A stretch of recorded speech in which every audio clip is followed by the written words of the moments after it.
정보처리 기사는 수제비 안녕하세요. 전 두움쌤. 보안쌤입니다. 자, 오늘은 1회 파이널 문제를 풀어보도록 하겠습니다. 자, 1번 문제입니다. 프로세스 수행을 지원하는 정보 시스템의 구현을 위해서 가장 선진화된 소프트웨어 아키텍처, 서비스라고 정의되는 분할된 애플리케이션 조각들을 루즐리 커플드하게 연결해 느슨하게 연결한 거예요. 그래서 하나의 완성된 애플리케이션을 구현하기 위한 아키텍처를 무엇이라고 하는가? 네, 여기서 중요한 단어가 있는데요. 서비스라는 용어를 좀 주의 깊게 보셔야 돼요. 서비스. 네, 기존에 있던 애플리케이션들은 이제 서비스라는 개념보다는 하나의 시스템이라는 개념으로 봤었는데요. 이제 서비스라고 하는 거는 클라이언트가 뭘 요청을 하고요. 그 요청을 받는 주체는 서버가 돼요. 서버가 어떤 그 클라이언트 요청을 받아서 무언가를 주게 되죠. 그때 주게 되는 게 정보라는 형태가 되고요. 그 형태를 우리는 서비스라고 얘기를 합니다. 네, 참고로 이게 2013년 문제였어요. 근데 그 당시에 가장 선진화된 소프트웨어 아키텍처였는데 네네. 지금은 조금 패러다임이 바뀌긴 했어요. 자, 일단 루즐리 커플드 하고요. 그리고 서비스를 사용하고 이걸 이용한 아키텍처는 SOA라고 합니다. 네, SOA. 그래서 서비스 오리엔티드 아키텍처입니다. 이제 SOA를 설명하기에 앞서서 원래는 이걸 서비스 단위로 나누는 게 아니라 통으로 썼었어요. 네, 이걸 모놀리틱이라고 했었죠. 근데 이게 통으로 구현하다 보니까 뭔가 재사용성도 떨어지고 그래요. 그래서 얘를 서비스 단위로 나눠서 구현해보자 라고 하는 게 SOA입니다. 네, 근데 지금은 이 SOA도 너무 단위가 큰 거예요. 그래서 이거보다 더 작은 단위로 쪼갭니다. 이런 식으로요. 서비스가 더 작은 단위로 나뉘어져 있다고 해서 마이크로 서비스라고 합니다. 네, 그래서 마이크로 서비스를 기반으로 한 아키텍처를 MSA라고 합니다. 네. 요 아키텍처예요, 다. 근데 여기서 물어보는 거는 SOA였습니다. 자, 다음 문제입니다. 무선통신 기술에 대한 설명이다. 괄호 안에 알맞은 용어를 쓰시오. 자, 첫 번째는 여러 개의 독립된 통신 장치가 블루투스 기술이나 UWB 통신 기술을 사용하여 통신망을 형성하는 무선 네트워크 기술로 네트워크를 구성하는 장비 간에는 사전에 네트워크의 정의와 계획 없이 상황에 따라 조정 프로토콜에 의하여 자, 이게 중요합니다. 마스터와 슬레이브 역할을 하면서 네트워크를 형성하고 주로 수십 미터 이내의 좁은 공간에서 네트워크를 형성하는 점과 정지 또는 이동하고 있는 장치를 모두 포함하는 특징을 가지고 있다. 자, 블루투스에서 네트워크를 구성하는 방법은 크게 두 가지가 있어요. 하나는 피코넷이고요. 네, 피코넷, 하나는 스캐터넷입니다. 스캐터넷. 그래서 피코넷은 이제 서로 망을 형성을 하는 거고요. 이때 각 노드가 마스터 역할, 슬레이브 역할을 수행하죠. 그리고 이게 하나의 네트워크인데요. 이 네트워크를 연결하는 게 스캐터넷입니다. 네, 네트워크와 네트워크를 연결한 거죠. 네, 그래서 이 안에 있는 작은 단위는 이제 피코넷이고요. 네, 이 피코넷을 연결한 게 스캐터넷이 되겠습니다. 근데 여기서는 이제 마스터와 슬레이브 역할을 하고 네트워크를 형성한다. 그리고 수십 미터 이내의 좁은 공간에서 네트워크를 형성한다고 했으니까 피코넷이 되겠습니다. 참고로 피코가 되게 작은 단위예요. 10의 마이너스 3승을 밀리라고 하고요. 10의 마이너스 6승을 마이크로라고 하고요. 10의 마이너스 9승 많이 들어보셨을 거예요. 나노라고 해요. 네, 이거보다 더 작은 게 피코입니다. 네, 굉장히 작네요. 네, 요 이름을 따서 피코넷이라고 지었고요. 2번입니다. 저속 전송 속도를 갖는 홈 오토메이션 그리고 데이터 네트워크를 위한 표준 기술로 버튼 하나로 하나의 동작을 잡아 집안 어느 곳에서나 전등 제어 및 홈 보안 시스템, VCR 온오프 등을 할 수 있고 인터넷을 통한 전화 접속으로 홈 오토메이션을 더욱 편리하게 이용하려는 것에서부터 출발한 기술로 IEEE 802.15 표준 기반 메쉬 네트워크 방식을 사용하는 통신 기술이다 그랬는데 홈 오토메이션에 주로 사용하는 기술은 지그비입니다. 네, 지그비. 요 지그비 명칭이요. 지그가 지그재그 할 때 그 지그예요. 네, 왔다 갔다 하는 거죠. 네. 그리고 비가 벌이에요. 네, 벌이 날아다닐 때 막 왔다 갔다 하잖아요. 네, 뭐 꽃을 찾으러 왔다 갔다 하는 것처럼 이 장치가 네트워크에 왔다 갔다 하면서 붙는 거예요. 그걸 묘사해서 나온 이름이 지그비입니다. 네, 그래서 문제의 정답은 피코넷이랑 지그비였습니다. 자, 다음 문제입니다. 다음과 같은 절차로 공격을 진행하는 네트워크 공격 기법은 무엇인가? TCP, 시퀀스 넘버의 보안상 문제점 때문에 발생하고요. 빅팀과 서버 사이에 패킷을 스니핑하여 시퀀스 넘버를 획득하고 공격자는 데이터 전송 중인 빅팀과 서버 사이를 비동기화 상태로 강제적으로 만든다. 이게 핵심일 것 같네요. 네. 그래서 스니핑하여 획득한 클라이언트 시퀀스 넘버를 이용해서 공격을 합니다. 자, 공격자는 서버에게 RST, 리셋 패킷을 날리고요. 공격자는 새로운 시퀀스 넘버로 서버와 세션을 맺어서 인증 후에 빅팀 권한으로 서버에 접근합니다. 그리고 비동기 상태로 패킷이 유출되어 재전송 패킷이 증가하고 이 과정에서 엑스톰이나 네트워크 부하가 증가합니다. 자, 여기에서 힌트는 빅팀하고 서버 사이의 패킷을 스니핑해서 서버에게 리셋 패킷을 날리면서 서버랑 세션을 끊고 다시 세션을 맺는 거예요. 이렇게 하는 과정을 TCP 세션 하이제킹이라고 합니다. 그 부분 조금 더 설명을 드리면요. 이제 기본적으로 세션을 맺기 위해서는 클라이언트가 있고요. 그다음에 서버가 있어요. 이 둘 간의 이제 3웨이 핸드쉐이크를 통해서 네트워크가 이제 세션이 연결되면은 이스타블리시드 상태가 되잖아요. 이 상태에서 중간에 공격자가 있는 거예요.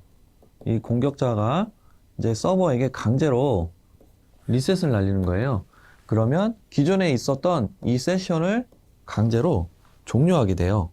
이 세션은 없어지게 되고요. 그 상태에서 이제 클라이언트는 보통 다시 서버에게 접속 시도하려고 시도하는데요. 그 사이에 공격자가 먼저 클라이언트인 척하면서 서버와 3웨이 핸드쉐이크를 맺어서 세션을 먼저 맺어버려요.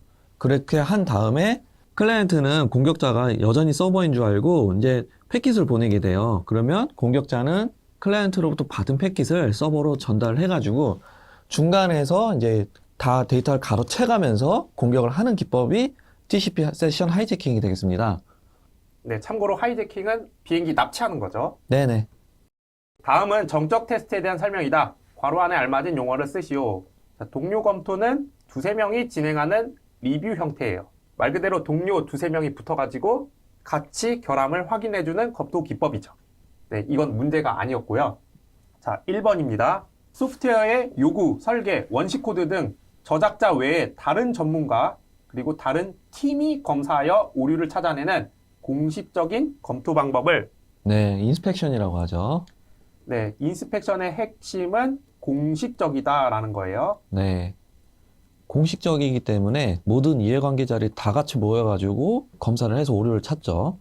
네, 다음으로 검토 자료를 회의 전에 배포를 해요. 그리고 사전 검토한 후에 짧은 시간 동안 회의를 진행하는 형태입니다. 네, 워크스루죠. 이때 이 워크가 일하다의 워크가 아니라 걷다 할 때 워크예요. 정적 테스트 하면은 도움이 동어인이에요. 그 중에 인스펙션은 공식적이고요. 나머지 워크스루랑 동료 검토 두 가지는 비공식적인 검토 방법이 되겠습니다. 다음 문제입니다. 사전 테이블이 있는데요. 여기에서 시메트리라는 문자열 앞에 한 글자가 추가된 문자열을 찾기 위한 쿼리를 작성하래요. 그러니까 한 글자가 추가돼야 된다라고 했으니까 이때는 와일드카드를 써야 합니다. 네. 와일드카드는 여러 종류가 있지만 실제 시험에서 나올 만한 거는 언더바랑 퍼센트예요. 언더바는 한 글자, 특정 위치에 언더바를 쓰게 되면 이 한 글자는 아무 값이나 들어가도 돼요. 대신에 딱 한 글자만 가능하고요. 퍼센트는 0개 이상의 문자열입니다. 그래서 예를 들면은 언더바 A라고 하면은 대문자 A 안 돼요. 근데 BA 됩니다. 왜냐하면 A 앞에 한 글자가 있기 때문이죠. 만약에 퍼센트 %A라고 하면 A 가능해요. 왜냐면은 이거는 0글자 이상이기 때문에 A 앞에 아무것도 없어도 되고요. BA도 됩니다. 자, 근데 이 문제에서는 한 글자가 추가됐다고 했으니까 와일드카드 언더바 밑줄을 써야 돼요. 자, 그러면 쿼리를 작성해 볼게요. 셀렉트 그리고 지금 사전이랑 결과 테이블을 보시면 단어랑 뜻 그대로 있기 때문에 아스크립트를 써도 돼요. 네. 자, 그 다음에 저는 가독성을 위해서 밑에다 쓰겠습니다. 일반적으로 이렇게 많이 써요. 여기 요 선을 기준으로 해서 키워드를 맞춥니다. 자, from은 테이블 이름인데 테이블은 사전 테이블이에요. 그리고 where. 네, 이제 웨어저를 좀 잘 쓰셔야 되는데요. 네, 단어가 like 문을 씁니다. 와일드카드를 쓸 때는. 그리고 언더바 그 다음에 시메트리라는 문자열이 나와야 되니까 시메트리 이렇게 쓰시면 되겠습니다. 네. 참고로 이 뒤에 세미콜론은 쿼리를 마쳤다라는 마침표의 느낌이에요. 그래서 일반적으로 세미콜론 써주시는 게 맞습니다. 네. 그리고 지금 보시면 안티라고 붙은 게 있었잖아요. 근데 이게 빠지고 나머지 ART 한 글자만 지금 딱 앞에 붙은 게 보이실 거예요. 그리고 여기 보시면 시메트리도 검색이 안 된 걸 확인할 수가 있습니다. 네. 다음은 C 언어 코드이다. 빈칸에 알맞은 코드를 작성하시오. 여기 요거예요. 자, 보시면 C 언어는 메인 함수부터 실행합니다. int하고 별표 pf 한 다음에 뒤에 int 이렇게 있어요. 이게 뭐냐? 함수 포인터예요. 자, 함수 포인터라고 해서 두려워할 거 없고요. 포인터는 그냥 포인터는 이런 식으로 써요. int 별표가 포인터 타입이라고 생각을 하시면 이해하기가 쉽고요. 근데 함수 포인터 같은 경우에는 이렇게 표현을 할 수가 없어서 일반적으로 int 별표 p 한 다음에 여기에 매개 변수를 써줍니다. 네, 아무래도 함수 형태를 맞춰야 될 거 아니에요? 그렇기 때문에 매개 변수까지 필요하죠. 네, 그래서 사실상 이게 함수 이름과 똑같습니다. 네. 자, 그런 상태에서 1번을 실행하고 pf에 5, 4를 넣었더니 9가 나온 것 같아요. 5랑 4를 넣어서 더했더니 9가 나왔겠죠? 네. 그리고 요거는 뺐더니 1이 나왔겠죠? 네네. 자, 그러면 1번에는 어떻게 코드를 작성해야 되느냐? 여기 함수 포인터 pf는 사실상 함수의 이름과 같다고 했어요. 그러면 1번은 pf는 add 함수 이름과 같다라고 했으니까 그럼 pf는 add라고 하면 pf는 그 순간부터 add랑 똑같은 거예요. 그렇죠. 그 상태에서 pf 5,4라고 하면 add 5,4를 호출한 것과 똑같습니다. 네. 그래서 1번은 이렇게 되고요. 2번은 같은 원리로 pf는 서비죠. 네, 서브가 되겠습니다. 다음 문제입니다. 자격증하고 응시료 테이블이 주어져 있어요. 이거를 조인하래요. 자, 그러면 어떻게 조인을 했는지 봐야 되는데 보시면 자격증 번호가 있고요. 자격증 명이 있고 응시료가 있어요. 원래 테이블을 보시면 자격증 번호, 자격증명, 응시료. 그러면 자격증 번호가 공통되는 부분이에요. 이 부분이. 그러면 자격증 번호를 기준으로 조인을 한 거예요. 네. 근데 보시면 자격증은 1, 2, 11, 12가 있어요. 1, 2, 11, 12가 있고 응시료 테이블에서는 1, 2가 없네요. 그러면 자격증 테이블하고 응시료 테이블 중에서는 자격증 테이블이 기준이다. 즉, 자격증 테이블을 왼쪽, 그러니까 레프트 테이블이라고 두면은 레프트 조인을 해야 이 결과가 나오게 되는 것이죠. 네. 왼쪽을 기준으로 했죠. 자, 그러면 이제 다 끝났습니다. 일단 레프트 조인은 쿼리가 어떻게 되느냐? select 그다음에 from 테이블 지금 자격증이 왼쪽 테이블이니까 자격증 테이블을 먼저 써주는데 이름을 그냥 A로 쓸게요. 아무나 써도 돼요. 뭐 B로 써도 되고 X로 써도 되고요. 그 다음에 left join. 네. left join이라는 키워드 기준으로 왼쪽에 있는 테이블이고요. 그리고 오른쪽에 있는 테이블은 응시료가 되겠네요. B. 그리고 뒤에 on절을 쓰는데 on하고 공통된 컬럼 조건을 써주면 돼요. 어떤 게 같은 컬럼이냐 요거를 써주면 됩니다. 네. 자, 그러면 요거에 맞춰서요. select 어떤 속성이 나와야 되는지는 조금 이따 정리를 하고요. from 자격증 A left join left outer join이라고 해도 됩니다. 네. 아우터는 생략 가능합니다. 네, 그리고 응시료 B 그리고 on. 자, 그러면은 자격증이 지금 A라고 별칭을 줬고요. 응시료는 B라고 별칭을 줬으니까 A. 자격증 번호가 네. 조건으로 오겠죠. 네. 그리고 B. 자격증 번호. 네, B. 자격증 번호랑 같죠. 네. A. 자격증 번호와 B. 자격증 번호가 서로 같은 거를 레프트 조인하는 거죠. 네. 이렇게 쓰고 그냥 넘어가면 틀린 거죠. 네. 왜냐면 셀렉트절이 없어요, 지금. 네네. 자, 셀렉트절은 자격증 번호가 있는데 자격증 번호는 지금 A 컬럼을 기준으로 다 있으니까 A. 자격증 번호를 쓰겠습니다. 네. 왜냐면 B. 자격증 번호에는 지금 3이 있잖아요. 그렇기 때문에 헷갈리니까 A. 자격증 번호라고 명확하게 써주는 게 좋습니다. 네. 근데 참고로 A. 자격증 번호라고 하면 여기 결과도 A. 자격증 번호로 떠요. 문제에서 as 별칭을 써라라는 조건이 없다면 사실 이렇게만 써도 맞는데 저희는 더 깔끔하게 하기 위해서 as 자격증 번호로 쓰겠습니다. 그럼 원래 여기 속성에 A점 자격증 번호가 뜰 게 자격증 번호로 보이게 되는 것이죠. 네. 그리고 콤마. 그 다음에 자격증명이 나왔네요. 자격증명도 왼쪽 테이블을 기준으로 하니까 A점. A점 자격증명. 얘도 as 자격증명을 써줄게요. 네. 그리고 다음에 응시료가 있는데 응시료는 B에만 있죠. 네, B에만 있기 때문에 B점 응시료. 네. as 응시료가 되겠습니다. 네, 여기서 보시면 이제 결과에서 지금 빅데이터 분석 기사 같은 경우에는 응시료 테이블에 없잖아요, 데이터가. 네. 네, 이런 경우에 이제 널로 채워지게 됩니다. 다음 문제입니다. 도스 공격이란 무엇인지 서술하시오. 자, 이걸 설명하기 전에 도스랑 디도스의 차이점을 알아놓으면 좋은데요. 도스는 Denial of Service, 서비스 거부 공격이에요. 네, 그래서 공격자가 있으면요, 서버를 공격하는 거죠. 디도스는 보통 공격자가 있으면 봇들이 있어요. 보통 좀비라고 하죠. 네, 좀비 PC 이런 것들이 있으면은 공격자가 좀비 PC나 봇들한테 공격해! 라고 명령을 내리면 봇들이 서버한테 공격을 하는 방식이 디도스예요. 네, 여기에 D가 분산이잖아요. 네. 디스트리뷰티드. 때로 싸우는 거죠. 네. 그래서 도스는 일기토처럼 1대1로 싸우는 거고요. 네, 디도스는 소위 말해서 다구리 치는 거예요. 네. 그래서 디도스가 막기가 힘들죠. 아, 네, 왜냐하면 도스는 그냥 공격자 IP를 알고 있으면 공격자 IP만 차단시키면 되는데 디도스는 너무 여럿이다 보니까 이걸 다 막을 수가 없거든요. 네, 네. 네, 그래서 디도스 공격이 어렵다. 일단 이 개념을 알아두시고요. 자, 공격자가 서버를 공격하는 이유는 뭐냐? 서버를 마비시키기 위함이죠. 네, 왜냐하면 이렇게 하면 정상 사용자가 서버가 지금 소위 말해서 맛이 간 상태니까 연결을 요청해도 응답이 없어요. 네, 응답을 안 하죠. 요걸 노리기 위해서 도스 공격을 하게 됩니다. 자, 그럼 정리해서 쓰면요.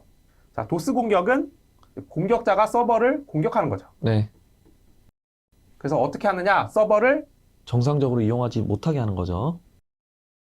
이용하지 못하게 하는 공격이다. 네, 요 정도를 써도 되고요. 아니면은 공격자가 서버를 공격하는데 서버를 공격하게 되면 서버가 죽는 이유가 자원이 고갈돼서 그래요.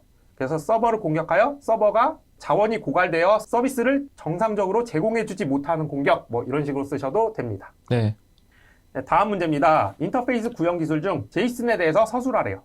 자, 제이슨의 특징은 키랑 값으로 이루어져 있어요. 그리고 제이슨을 사용하지 않는다면 XML을 많이 사용했었어요. 그전에는. 그랬죠. 그리고 에이작스에서 많이 사용합니다. 뭐 아약이라고도 하고요. 아작스라고도 하고요. 그건 부른 사람 좀 마음이더라고요. 그리고 키, 값 형태로 되어 있기 때문에 읽기가 쉽습니다. 네, 이런 특성이 있어요. 네, 그래서 제이슨은 이제 보통 어떤 식으로 많이 쓰냐면요. 이렇게 중괄호가 있고요. 그 다음에 키밸류 형태로 해서 써주면 돼요. 그래서 만약에 뭐 이런 형태로요. 키와 그 다음에 밸류 이 앞부분이 이제 키가 되는 거고요. 뒤에 있는 부분이 밸류 값이 되는 거예요. 이런 쌍 형태로 만들어주는 게 제이슨 형태라고 보시면 돼요. 네, 그러면 이거를 정리를 해보면요.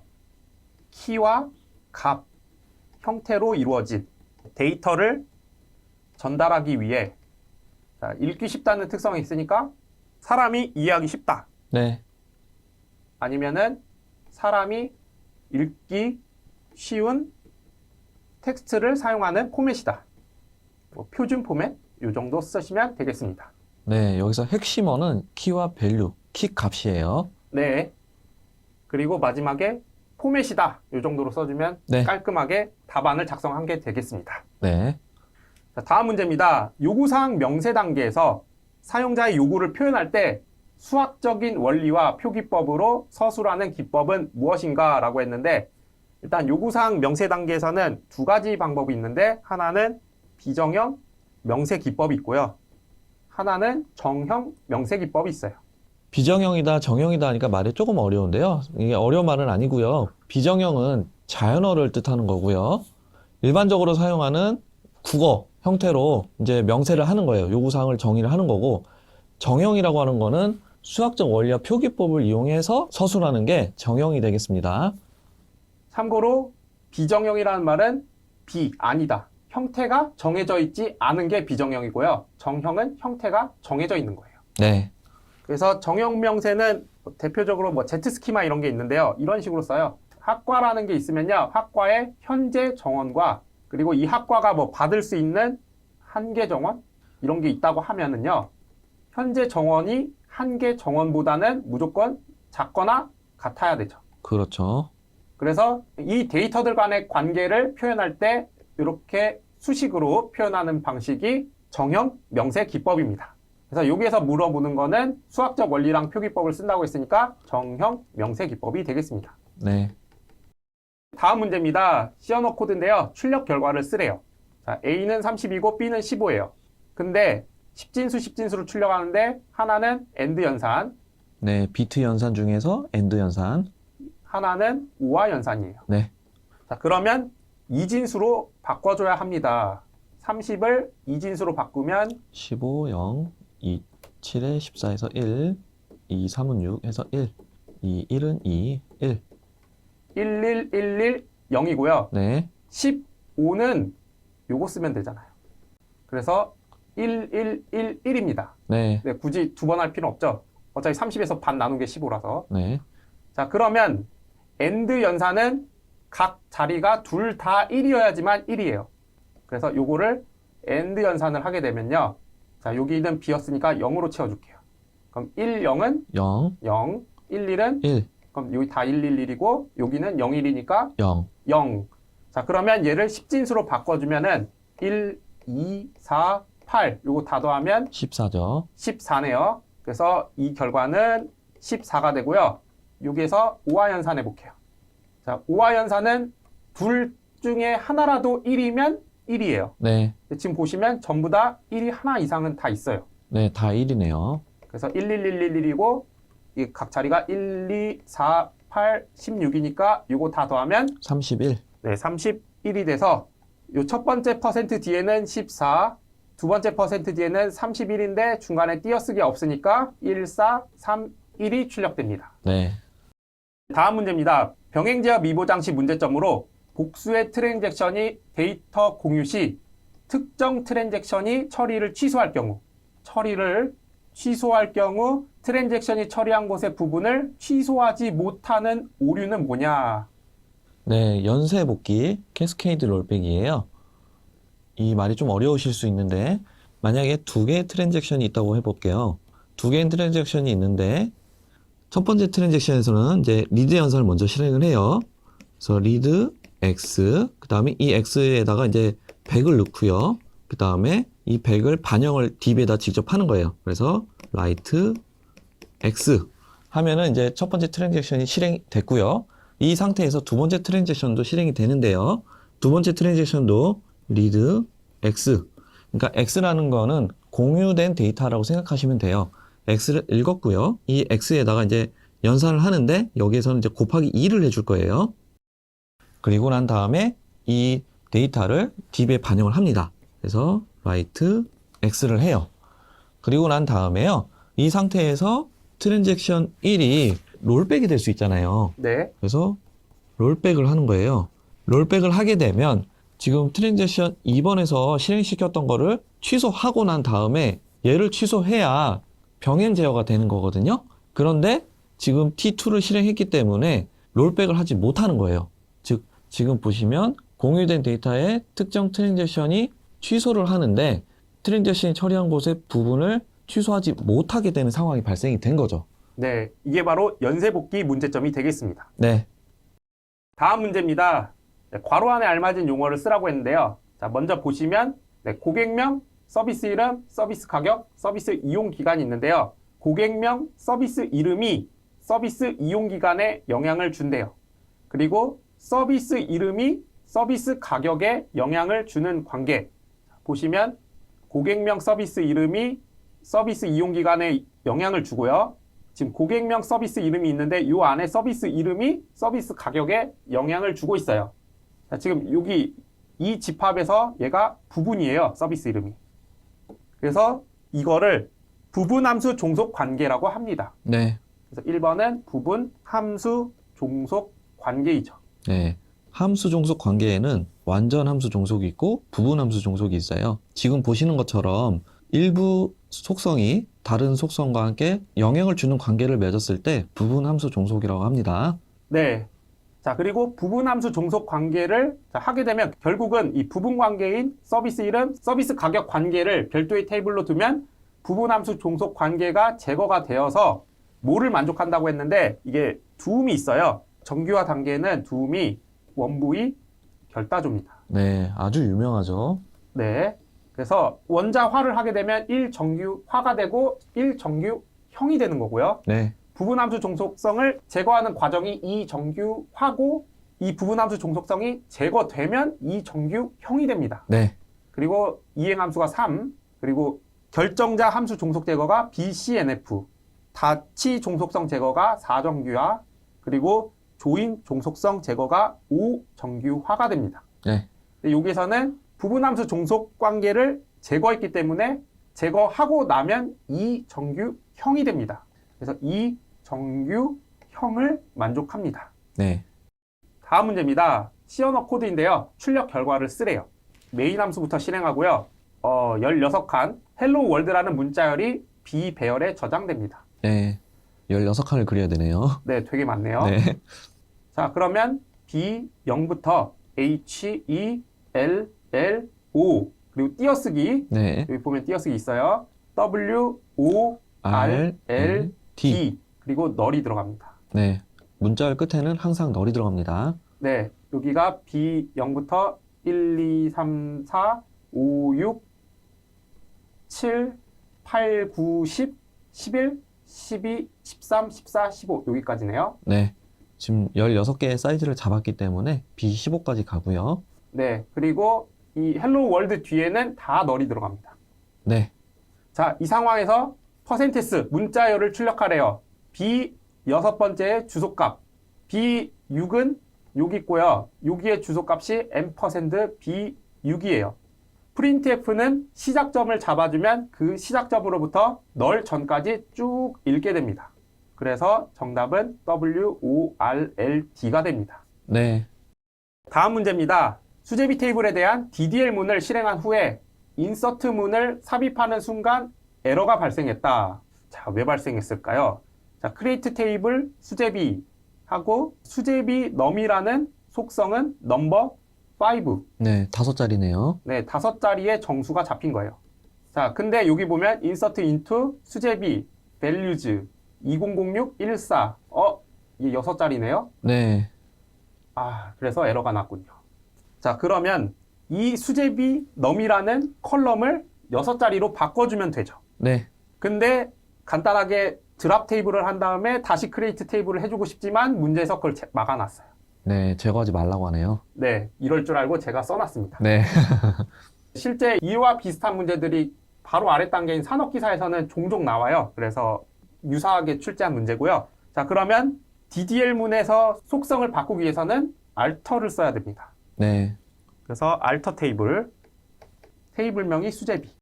그리고 컬럼의 속성을 바꿀 때는 modify를 씁니다. 네. modify. 참고로 이런 거 alter 테이블 키워드 같은 경우는 소문자로 써도 상관없습니다. 네. 자, modify 하고 수제비 num. 네. 지금 수제비 넘이라는 게 5자리로 잡혀있던 거를 이제 좀 늘려줘야 돼요. 네, 요거를 6자리로 바꿔주겠습니다. 네. 넘버 6로 바꿔주면 되겠습니다. 네, 이렇게 하고 다시 인서트를 하게 되면 에러가 나지 않습니다. 네. 다음은 데이터 흐름도 DFD에 대한 구성 요소이다. 괄호 안에 들어갈 용어를 쓰시오. 첫 번째, 입력된 데이터를 원하는 형태로 변환하여 출력하기 위한 과정으로 원으로 표시하는 거는 네. 프로세스죠. 네, 처리기라고 하는 프로세스입니다. 그리고 두 번째는 DFD 구성 요소 간에 주고받는 데이터 흐름을 나타내고 화살표로 표시합니다. 이거는 네. 데이터 플로우, 데이터 흐름이 되겠습니다. 자, 세 번째는 데이터가 저장된 장소. 요거는 데이터 저장소라고 하고요. 평행선으로 표시합니다. 네. 데이터 스토어. 그래서 보통 DFD를 이제 좀 간략한 예시를 들어서 제가 한번 그려볼게요. DFD 같은 경우에는 데이터 저장소가 있고요. 뭐 저장소에는 여러 가지가 있을 수 있는데 뭐 예를 들어서 주문서라고 할게요. 주문서라는 이제 파일이 저장된 저장소가 있고 물건을 주문을 해야 되는데 주문하기 위한 과정, 즉 프로세스가 있는 거고요. 주문이라는 과정을 하는 거죠. 그래서 주문 프로세스가 주문서 파일에 데이터를 전달하는 거죠. 그랬을 때 화살표 형태로 해서 데이터 흐름을 표기합니다. 이런 식으로 데이터가 흘러가는 걸 보여주는 다이어그램이 데이터 흐름도가 되겠습니다. 네, 자, 다음 문제입니다. 모델링 절차인데요. 괄호 안에 들어갈 절차를 쓰시오.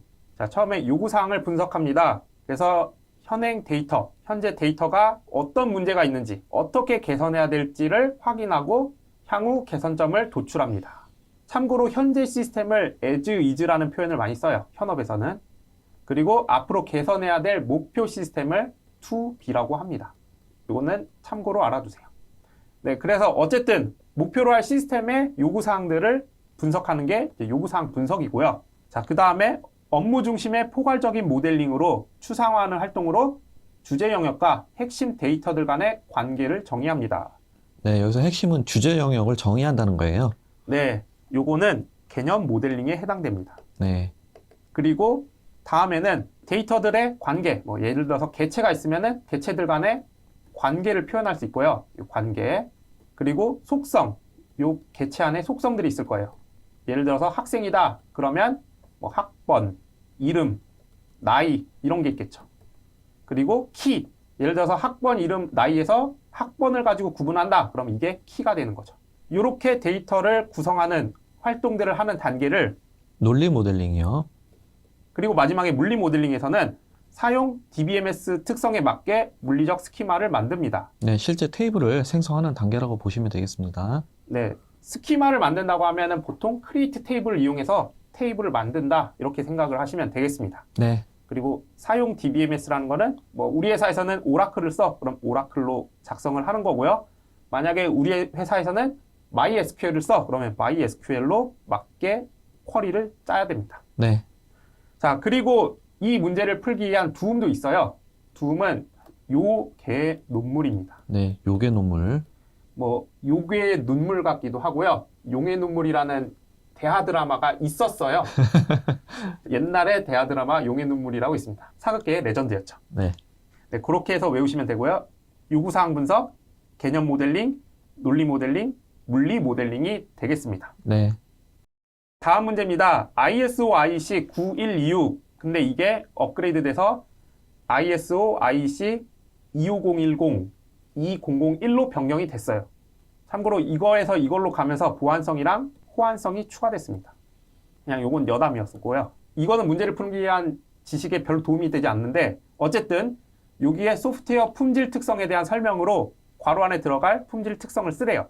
자, 그러면은 ISO 916에 어떤 품질 특성이 있는지부터 알아야 되는데요. 기신사 효유이라는 도움이 있습니다. 네, 아주 유명하죠. 네, 기시성을 가진 사람이 효율이 좋아요. 네, 기는 기능성이고요. 그리고 시는요, 신뢰성, 신뢰성. 그리고 사는요, 사용성, 사용성. 효는요, 효율성, 효율성. 유는요, 유지보수성, 이는요, 이식성. 네, 이렇게 6가지 특성이 있습니다. 요 중에서 고르라는 얘기인데요. 첫 번째는 명시된 조건에서 사용될 때 성능 수준을 유지할 수 있는 소프트웨어 제품의 능력, 옳고 일관된 결과를 얻기 위해서 요구된 기능을 수행할 수 있는 정도이고 주어진 시간 동안에 주어진 기능을 오류 없이 수행할 수 있는 정도입니다. 네, 신뢰를 얘기하네요. 네, 그래서 1번은 신뢰성입니다.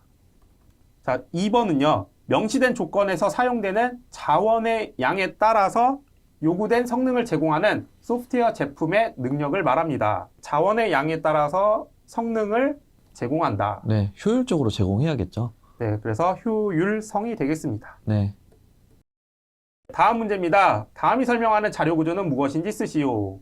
양쪽 끝에 삽입과 삭제를 할 수 있는 자료 구조. 그래서 네. 2개의 포인터를 사용해서 양쪽에서 삭제랑 삽입이 가능합니다. 네, 데크죠. 네, 데크라고 합니다. 참고로 데크는 선형 자료 구조예요. 그래서 선형 자료 구조 3가지가 있는데요. 하나가 스택이 있고요. 하나가 Q가 있고요. 하나는 데크가 있습니다. 자, 스택은 한쪽에서 넣어서 한쪽에서 빼는 거죠. 네. 여러분들이 술 마시면 토하죠. 그게 스택입니다. 네. 그리고 Q는 좀 더럽지만 먹으면 싸죠. 네. 네, Q는 들어온 순서대로. 네, 들어온 순서대로 한쪽에서 넣고요. 네. 한쪽에서 빼게 됩니다. 그리고 데크는 아. 토도하고 네. 싸기도 하고요. 그런 거를 데크라고 합니다. 네, 그래서 이렇게 기억을 하시면 잘 기억을 하실 수 있을 거예요. 아, 안 잊어버리겠네요. 네. 그리고 실제로 스택도 시험 문제 나왔었죠. 네.